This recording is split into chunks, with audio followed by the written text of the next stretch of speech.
भेद हो जाते हैं। जैसे नवधा भक्ति, नवधा निष्ठाएं ही तो हैं, पर भक्ति रसामृत सिंधु नामक ग्रंथ में श्री रूप गोस्वामी जी ने उसी का विस्तार किया है। तो उन्होंने 64 प्रकार माने हैं भक्ति के, माने भक्ति की 64 निष्ठाएं मानी।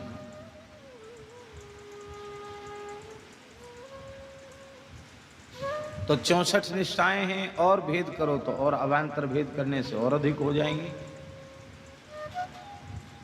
किंतु यदि हम ये कहें कि बहुत कम से कम निष्ठाओं में आप वैष्णव धर्म को परिभाषित करें, तो वैष्णव धर्म में प्रधान 3 निष्ठाएं। पहली निष्ठा है भगवन नाम निष्ठा।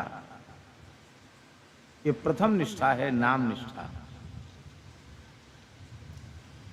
नाम साधन की तुलना किसी भी साधन से करना नामापराध। वेदादि शास्त्रों में कहे गए जितने पवित्र सत्कर्म हैं, उनका हजारों हजारों बार सविधि अनुष्ठान किया जाए, उससे जन्य जो पुण्य होगा, और एक बार श्री राम नाम, हरि नाम, भगवान नाम के उच्चारण का जो पुण्य होगा, वह पुण्य उस पुण्य की 16वें अंश की बराबरी भी संपूर्ण शुभ कर्म एक साथ हजारों हजारों बार सविधि किए जाने पर भी नहीं कर सकते। नाम सर्वोपरि है। नाम की तुलना किसी साधन से नहीं करनी, और करेंगे भी क्यों? ब्रह्म राम ते नाम बड़, ब्रह्म राम ते नाम बड़, वरदायक वरदान, रामचरित शतकोटि मह, लिय महेश जिय जान। भगवान नाम सर्वोपरि। विनय पत्रिका में तो गोस्वामी जी ने कितनी विलक्षण बात कही है।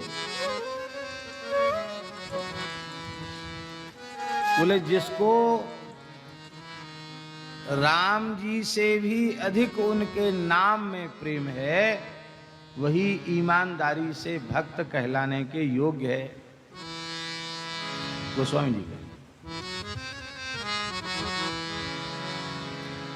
ठाकुर जी प्रकट होकर के वैष्णव के सामने प्रस्ताव करें कि देखो, एक तो हमें, एक हमारा नाम है, एक का चुनाव कर लो, एक रहेगा तुम्हारे पास। हमको रखना चाहते हो कि हमारे नाम को? तो चतुर्भक्त होगा तो यही कहेगा, प्रभु आप तो सर्वतंत्र स्वतंत्र हैं, जहां आपको घूमने फिरने की इच्छा हो घूमो फिरो, सबको आनंद दो, सब पर कृपा करो। हमारे ऊपर तो बस इतनी कृपा कर दीजिए कि आपका पवित्र नाम हमारे अंतःकरण में प्रतिष्ठित हो जाए, हमारे मन में, हमारी जिह्वा पर आपका पवित्र नाम प्रतिष्ठित हो जाए।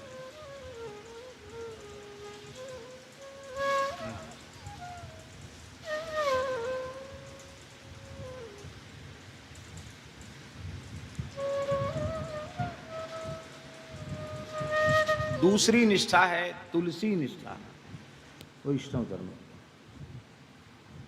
तुलसी का अतिशय आदर करना, तुलसी का नित्य पूजन करना, तुलसी में नित्य जल चढ़ाना, संध्या काल में तुलसी के निकट दीपदान करना। तुलसी की भी नवधा भक्ति का वर्णन है।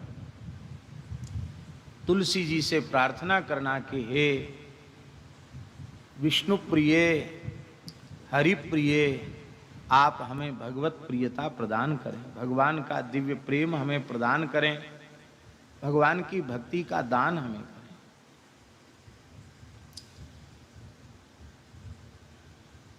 तीसरी निष्ठा है एकादशी व्रत निष्ठा। महाराज जी, नामदेव जी में तीनों निष्ठाएं। महाराष्ट्र के महान संत नामदेव महाराज में तीनों निष्ठाएं। नाम निष्ठा, क्या कहना नामदेव जी की नाम निष्ठा। नामदेव जी का नाम ही इसलिए पड़ा, उन्होंने नाम को ही अपना इष्ट देव माना। नाम ही है आराध्य देव, इष्ट देव जिनका, ऐसे श्री नामदेव जी। अद्भुत नाम निष्ठा है उनकी। उनकी तुलसी निष्ठा भी अद्भुत है। उनकी नाम निष्ठा, तुलसी निष्ठा का एक विलक्षण उदाहरण पंढरपुर में एक वहां के सबसे अधिक धनाढ्य व्यक्ति ने, श्रीमंत व्यक्ति ने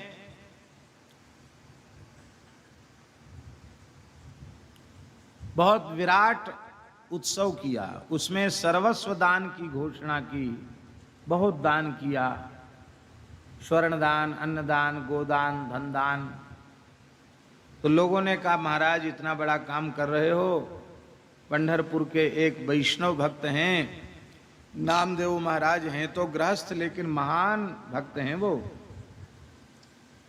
उनके यहाँ साधु सेवा होती है, गौ सेवा होती है, उत्सव होते रहते हैं, तो आपके धन का उत्तम उपयोग होगा, आप उनको भी कुछ धन जरूर दें। तो उन्होंने संदेश भेजा। नामदेव जी ने कहा न तो हम साधु हैं और न हम ब्राह्मण हैं, तो हम दान के पात्र नहीं, हमको नहीं चाहिए। हम तो जो कुछ अपने परिश्रम से करते उसी से सेवा करते हैं। लेकिन जब बार बार आग्रह बढ़ता चला गया तो नामदेव जी ने सोचा बेचारा दुखी होगा तो जाना चाहिए। नामदेव जी पहुंच गए। उसने कहा महाराज ले लो, कुछ जो आप कह दोगे सो ही आपको देंगे, क्यों आप तो बड़े त्यागी हैं, आपके मन में धन का लालच नहीं है, आप ही सच्चे पात्र हैं, आप जो कह दोगे सो हम देंगे, आप बोलिए। तो उन्होंने कहा कि जिस वस्तु में करोड़ों बीमारियां भरी हैं, रोग भरे हैं, उसको हम लेकर करेंगे क्या। जामे भरे कोटि रोग हैं, करोड़ों रोग धन में बढ़े हुए हैं, सारी बीमारियां धन की हैं, हम इसको लेकर क्या करेंगे। नहीं महाराज, आप हमारे यहाँ आने के बाद बिना लिए चले जाएंगे तो इससे तो हमारी भी बहुत बेइज्जती होगी, बदनामी होगी। आप तो महात्मा हैं, आपको क्या है, हमारी बड़ी बदनामी होगी, इतने बड़े आदमी के यहाँ जाके कुछ नहीं, खाली हाथ चले आए।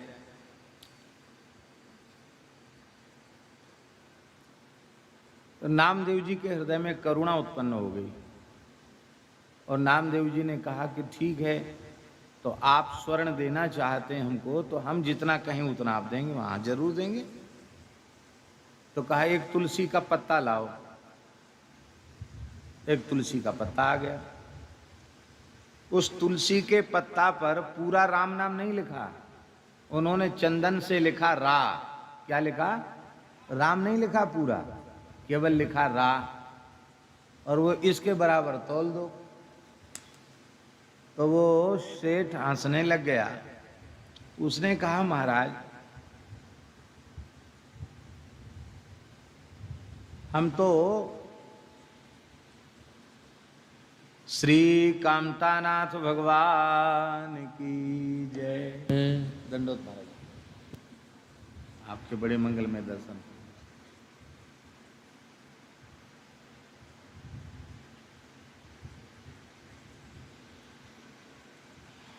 तो महाराज इतना कम, जो उदार दाता 10-20 मन सोना दे सकता है, उसको आप एक तुलसी के पत्ता पर, इसके बराबर क्या, रत्ती भर भी नहीं चढ़ेगा इस पर। तो नामदेव जी बोले हमको तो इतना ही दे दो। तो उसी हिसाब से छोटा सा तराजू एक छोटे से पड़ले पर रखा, आधा राम नाम लिखा हुआ तुलसी के दल पर, और एक तरफ उसने उदारता दिखाते हुए 2-4 तोला सोना रख दिया। पर आश्चर्य की बात है, तुलसी का पत्ता तो जमीन ही नहीं छोड़ता, पड़ले वाला। दूसरा तराजू बदला, और सोना रखा। होते होते तराजू बदलते बदलते सोना बढ़ाते बढ़ाते ये हालत हो गई, उसके पास जितना सोना था सब उसने, हीरे जवाहरात सोना मणिमुक्ता सब रख दिया, लेकिन वो तुलसी का पत्ता जमीन ही नहीं छोड़े, पल्ला जमीन से ही लगा रहे। आश्चर्यचकित हो गया। बड़े आदमी को मिल भी जाता है उधार। उन्होंने कहा भाई देखो हमारी इज्जत का सवाल है, हमारी सहायता करो। नाते रिश्तेदार भी बड़े धनाढ्य थे, उन्होंने भी अपना अपना हिसाब किताब लिख करके धन रखा, लेकिन फिर भी कोई बराबरी नहीं। तब नामदेव जी ने कहा देखो एक उपाय और करो, आप बड़े धर्मात्मा हैं, दानवीर हैं, बड़े बड़े यज्ञ आपने किए हैं, तो आप अपने जीवन का जितना सुकृत है, पुण्य है, व्रत उपवास तीर्थ यात्रा आदि का जितना पुण्य है, जितना सुकृत है, वो सब संकल्प करके छोड़ दो। हो सकता है शायद कहीं आपका काम बन जाए। हाँ ये बात तो आपने ठीक कही। तो संकल्प पूर्वक अपने पुण्यों का संकल्प करके जैसे ही वहां छोड़ा तो भी कुछ नहीं। अंत में वह बोला महाराज इतना ही ले लीजिए। उन्होंने कहा हम इतना कैसे लें? अरे भाई तुम बराबरी की बात भाई है, इसके बराबर दे दो। कांटा थोड़ा इधर उधर हो तो चलेगा, और कांटा तो पल्ला तो एकदम जमीन पर चिपका है, वो कांटा हिला तक नहीं, ये तो नहीं चलेगा। ऐसा तो सौदा कहीं संभव नहीं है।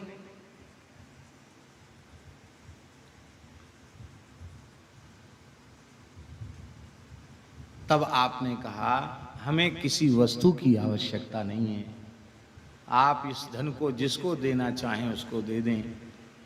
हम तो यही आपको समझाना चाहते हैं कि भगत जी ये सब तो जीवन भर आपने कर लिया, लेकिन अब शेष जीवन श्री तुलसी की आराधना में और श्री नाम महाराज के लिए अपना समर्पित कर दो।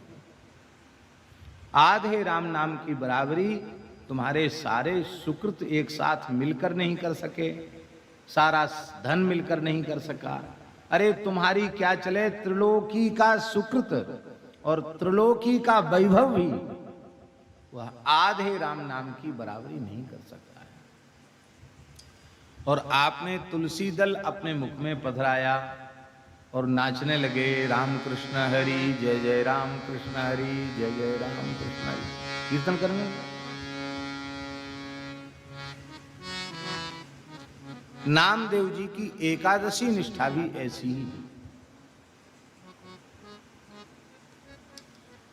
प्रत्येक एकादशी नामदेव जी निर्जल करते हैं, कुछ भी ग्रहण नहीं करते। रात्रि को जागरण करते हैं, संकीर्तन करते हैं। स्वयं तो निर्जल करते ही हैं, परिवार में भी लोग कुछ ग्रहण नहीं करते हैं, और उस दिन किसी को भिक्षा भी नहीं देते हैं, अन्न नहीं देते किसी को भिक्षा में। ज्यादा कोई भूखा आ जाए तो दूध ले लो, फल ले लो, अन्न नहीं देते, न खाते न किसी को देते। तो उनकी व्रत निष्ठा की परीक्षा के लिए स्वयं पंढरीनाथ भगवान वृद्ध ब्राह्मण के रूप में आए और लाठी टेकते हुए आए, आकर के नामदेव जी के द्वार पर ही लुढ़क गए। नामदेव जी ने दौड़कर ब्राह्मण देवता को हाथ से पकड़ के उठाए बिठाए। महाराज क्या हुआ? अरे बोले पता नहीं कितने दिन हो गए अन्न भीतर गया नहीं है, तो अन्न के बिना प्राण ही निकल रहे हैं, भूख के मारे जान निकल रही है, कुछ लाओ। तो आपने कहा कि अवश्य आपको हम देते, लेकिन आज तो आपको हम कुछ दे नहीं सकते, आप प्रेम से विराजें। कल द्वादशी को आपको पारायण करा के तब हम फिर प्रसाद पाएंगे, हम भी पारायण करेंगे, हमारी आज एकादशी है। तो ब्राह्मण वेशधारी भगवान बोले अरे भाई तुम कल कहते हो अन्न देने की बात, और हम तो इतने भूखे हैं कि हम तो प्रतीक्षा नहीं कर सकते, हम तो मर ही जाएंगे, हमारा तो प्राणांत हो जाएगा।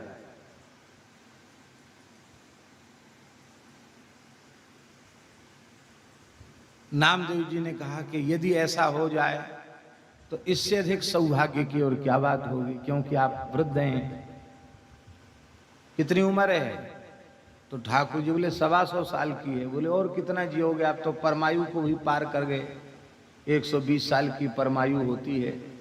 आज यदि आपका प्राण छूट जाए तो भगवान का वैकुंठ का द्वार बिल्कुल खुला रहता है, आप सीधे वैकुंठ जाएंगे। पर आपको अन्न तो हम नहीं दे सकते, आपको बहुत भूख लगी है, आपको हम दूध दे देते हैं, दूध ले लो। बोले उससे हमको कफ बढ़ता है, हम बहुत वृद्ध हैं, दूध नहीं पी सकते। दही ले लो। अरे बोले तो निमोनिया हो जाएगा, दही भी हमारे अनुकूल नहीं है। तो फल ले लो। कहते जुकाम हो जाएगा, बहुत ठंड करता है, फल हम कभी नहीं खाते, हमको तो बहुत नुकसान करता है। क्या खाओ? दाल भात खाएंगे। बोलो वृंदावन बिहारी। बोले तो वो तो नहीं मिलेगा। ठाकुर जी बोले कि देखो 5 साल से कम जिसकी आयु है उसको और 90 साल से ऊपर जिसकी आयु है उसको यदि एकादशी न करे तो दोष नहीं लगता। और हम तो 90 क्या, हम तो 100 के भी बहुत आगे चले गए हैं। बोले वो ठीक है, लिखा है तो आप उसको स्वीकार करते हैं, हम भी उसको मना नहीं करते, लेकिन हमारा तो नियम है, हम एकादशी को कुछ लेते भी नहीं और कोई कुछ भी मांगे हम देते भी नहीं किसी को। हम तो चाहते हैं कि आप भले ही आप कहते हो हम एकादशी ही नहीं करते, हम तो छोड़ दी एकादशी, तो कोई बात नहीं, आज तो कर ही लो, हम आपका व्रतभंग क्यों करें, हमारे यहाँ तो आपको एकादशी करनी पड़ेगी। तमाम भीड़ वहां इकट्ठी हो गई। लोग कहने लगे हम लोग एकादशी नहीं करते हैं, हमारे घर में चल के आप भोजन कर लो, हम भी ब्राह्मण हैं, हमारे घर में खा सकते हो आप। ठाकुर जी बोले नहीं, हम तो इसी के दरवाजे पर प्राण देने आए हैं। ये जिद्दी है, हठी है, कहता नहीं खिलाएंगे, हम खाएंगे तो इसी के यहाँ खाएंगे, नहीं तो मर जाएंगे। और नाटक करते करते ठाकुर जी तो चारों खाने चित्त हो पधार गए।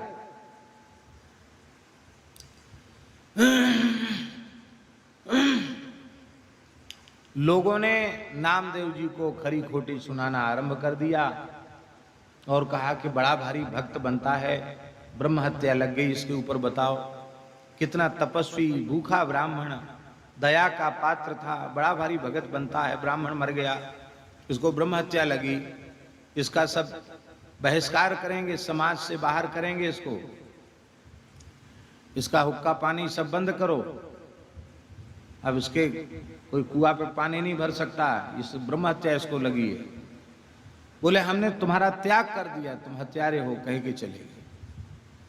नामदेव जी कुछ नहीं बोले, बोले भगवान के विधान सब मंगलमय है, जैसी भगवान की इच्छा, हमें भले पाप लग गया हो पर ब्राह्मण तो आज भगवान के धाम को चला गया, इतना तो संतोष है। दिन भर व्रत किया, रात्रि में जागरण किया, ब्राह्मण का शरीर पड़ा हुआ है और प्रेम से परिवार सहित कीर्तन किया, जागरण किया। और जब प्रातः काल हो गया द्वादशी, तब आपने अपनी पत्नी और पुत्र से कहा कि देखो अब इस शरीर को ब्रह्म हत्या लग गई, अब ये पंढरीनाथ जी के दर्शन के योग्य तो रहा नहीं और सबने बहिष्कार भी कर दिया है, तो क्या अपनी एकादशी तो हो ही गई, तो हमको अनुमति दो, हम तो अब अग्नि प्रवेश करेंगे।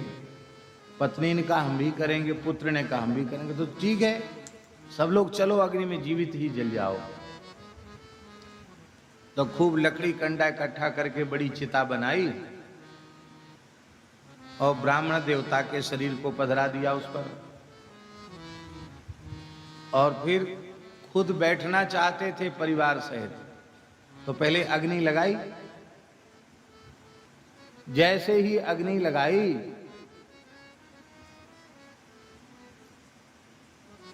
श्री सनकादिक भगवान की जय।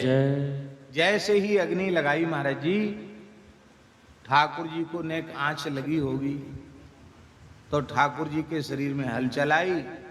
वो तुरंत चिता से उतरे और नामदेव जी का हाथ पकड़ के और खींच लिया बाहर ठाकुर जी ने।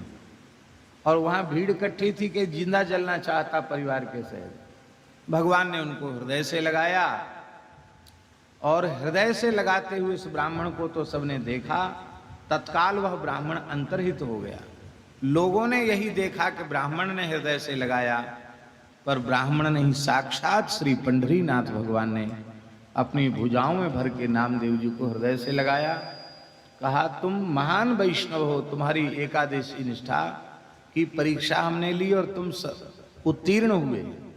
भगवान अंतर्धान हो गए, आप भाव विह्वल हो गए। तब आपने कहा कि वो ब्राह्मण नहीं, साक्षात पंढरीनाथ भगवान थे। तो वहां लोग जितने थे सबने नामदेव जी जिस निष्ठा से व्रत करते हैं उसी निष्ठा से व्रत करने का निश्चय किया। बोलो भक्तवत्सल भगवान की जय।